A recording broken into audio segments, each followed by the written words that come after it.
क्या निकाह पढ़ाना जरूरी होता है? ये सुन्नत है। क्या बात कर रहे हैं? अरे काजी साहब, जब पूरे शादी का जो ये फंक्शन है और ये जो सिस्टम है ये सुन्नत के खिलाफ है, तो क्या है काजी साहब को शादी में बुलाने से सुन्नत पूरी हो जाती है? ये आप कैसे कह सकते हैं? अरे मेरे पास ये पूरी लिस्ट है। ये देखिए, ये जो एंगेजमेंट पार्टियां होती है, जोड़े की रकम, जहेज, खाना, 1000 लोगों का वलीमा, ये सुन्नत है। ये मेहमान नवाजी है। नवाज कौन है ये? यहाँ कोई नवाज नहीं है जज साहब। मेहमान नवाजी यानी कि हॉस्पिटैलिटी, और हमारे पाक नबी ने भी हॉस्पिटैलिटी को इनकरेज किया है। बहुत खूब, बहुत खूब। ये मुल्लाओं के पेट भरने के सारे अहकाम आपको बराबर से याद है काजी साहब। अच्छा ये बताइए कि प्रॉफिट ने अपने एंगेजमेंट में ये सब किया था? जी नहीं, जिसकी जितनी हैसियत होती है उतना वो करता है, इसमें बुराई क्या है? बिल्कुल भी नहीं है, पर आपके कहने का मतलब ये है कि प्रॉफिट की कोई हैसियत नहीं थी? ला हौल विला कुव्वत। आप ये कहना चाह रहे हैं कि मेहमानों को घर बुलाया जाए और उन्हें बिना खिलाए भूखे पेट वापस भेज दिया जाए? काजी साहब ये भी बता दीजिए कि मेहमान खुद आते हैं या बुलाए जाते हैं? बुलाए जाते हैं, और हमारे बुजुर्ग इसे मुबाह कहते हैं। मुबाह। मुबाह? What is it? मुबाह वो अमल जो हमारे प्यारे नबी ने खुद नहीं किया, लेकिन किसी को करने से मना भी नहीं किया। ये देखिए, घुमा घुमा के कह रहे हैं। काजी साहब सीधे सीधे बताइए ना। वकील साहब, सीधी बात आपको समझ में आ नहीं रही है, फिर भी समझा देता हूं। हमारे प्यारे नबी ने कभी जहाज में सफर नहीं किया, लेकिन कभी उन्होंने किसी को सफर करने से रोका भी नहीं। आप ये भी मुझे समझा दीजिए कि आप ये कहना चाह रहे थे कि प्रॉफिट ने कभी शादी की ही नहीं? माशाल्लाह हमारे नबी ने शादियां की। Milord, point to be noted. जब प्रॉफिट ने खुद शादियां करके एक मॉडल सेट कर दिया है तो ये अपने आप में सुन्नत हो गया, फिर आप इसे मुबाह कैसे कह सकते हैं? मतलब ये कि मेजॉरिटी हर सुन्नत पर अमल करेगी, लेकिन शादी की सुन्नत पर अमल नहीं करेगी। यानी नबी को मानते हैं लेकिन नबी की नहीं मानते। आपके कहने का मतलब है कि प्रॉफिट का जो कल्चर था वो आउटडेटेड हो गया है, या आजकल के लोग कुछ ज्यादा ही कल्चर्ड हो गए? नहीं, हम तो नबी के कल्चर को मानते हैं, लेकिन अफसोस की बात यह है कि मेजॉरिटी इस कल्चर को नहीं मानती। Point to be noted milord. अच्छा काजी साहब ये भी बताइए कि प्रॉफिट ने अपने शादी में लड़की वालों से क्या क्या लिया था? कभी कुछ नहीं लिया, कुछ नहीं लिया, लेकिन हमारे बुजुर्गों का कहना है कि अगर खुशी से लेन देन हो जाए तो वो जायज है। जायज है?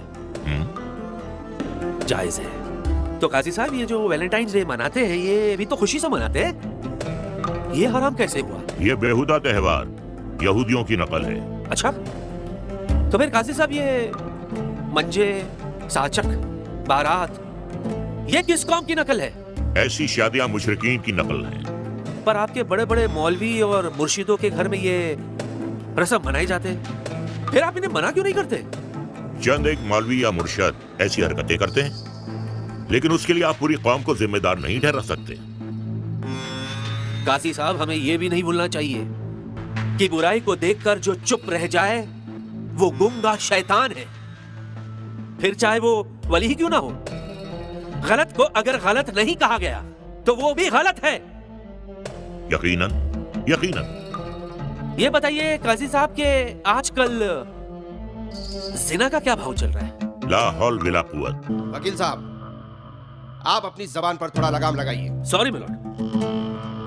मिलॉर्ड, ये लोग कहते हैं कि निकाह को इतना आसान कर दो कि जिना मुश्किल हो जाए। इसीलिए मैं काजी साहब से ये कैलकुलेट करवा रहा था कि एक शादी में कितने जिना आसान हो जाते हैं, और ये मैं इसलिए करवा रहा हूं क्योंकि लड़कियां अपने माँ बाप पर दहेज का बोझ नहीं डालना चाहती, इसीलिए प्रोस्टिट्यूशन सरेआम हो रहे हैं। मैं काजी साहब से इसलिए यह पूछना चाहता हूं कि क्या प्रॉफिट ने ऐसी शादियों को बाइकआउट करने का हुक्म नहीं दिया था? दिया था, लेकिन आप ये बात सरेआम नहीं कहेंगे। हम जहेज या खाने की दावत को हराम नहीं कह सकते। क्योंकि हमारे किसी भी इमाम ने इसे हराम करार नहीं दिया है। उन इमामों को गुजरे 1200 साल हो गए काजी साहब। उनके जमाने में ये रस्में इजाद नहीं हुई थी, तो आप सब मिलकर इसका इज्तिहाद क्यों नहीं करते? हमारे उलमा ने इज्तिहाद से मना किया है। इसका मतलब ये हुआ कि जो आजकल के इश्यूज है, 2023 के इश्यूज है, आप लोग 1200 साल पहले माजी में जाकर उसका हल तलाश करेंगे? वकील साहब, आप ये धार्मिक लेक्चर छोड़िए और सीधा मुद्दे पर आइए। प्रॉफिट ने अपनी बेटियों को दहेज में क्या दिया? उन्होंने अपनी आखिरी बेटी को जहेज दिया था, जिसे जहेज़े फातमी कहते हैं। सिर्फ आखिरी बेटी को? क्यों? बात दरअसल ये है कि हजरत अली गरीब थे, बेरोजगार थे। प्यारे नबी ने उन्हें अपने बेटे की तरह पाला, परवरिश की।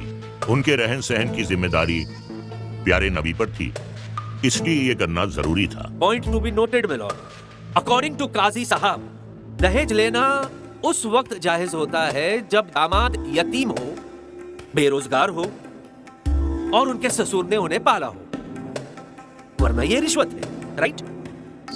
काजी साहब ये बताइए कि हजरत अली ने पहले मेहर दिया था या पहले दहेज लिया था? हजरत अली ने अपना ज़िरा बेचकर मेहर की रकम अदा की थी। तो उस वक्त प्रॉफिट को ये नहीं पता था कि हजरत अली की फाइनेंशियल कंडीशंस ठीक नहीं है, तो मेहर को उधार नहीं रखा जा सकता था? कुरान शरीफ और सीरत में मेहर की रकम नकद अदा करने का हुक्म है। तो फिर ये उधार मेहर किसने इजाद की? जवाब नहीं है आपके पास? देखा मिलॉर्ड, मौलवी साहब अपने फायदे के हर जवाब को बड़े आसानी से ढूंढ निकालते हैं। एक बात बताइए, जब आप लोग मेहर को उधार रख सकते हैं तो खाना और दहेज इसे उधार पर क्यों नहीं रखते? इसलिए वकील साहब कि कुछ लोग बहुत कम ज़र्फ होते हैं। तो ऐसे कमजोर लोगों का निकाह पढ़ाते क्यों हैं? जज साहब, मैं इस दुनिया का पहला या आखिरी काजी नहीं हूं। मैं नहीं पढ़ाऊंगा तो कोई और पढ़ा देगा। काजी साहब, आप अदालत को प्लीज ये बताएं कि मेहर इत्सेल्फ क्या चीज है? मेहर औरत की इस्मत और आबरू की कीमत है। तो काजी साहब, आपने अपनी बीवी को कितना मेहर दिया था? 11,000। तो 11,000? मतलब आपने अपनी बीवी की इस्मत और आबरू की कीमत सिर्फ 11,000 रुपए लगाई?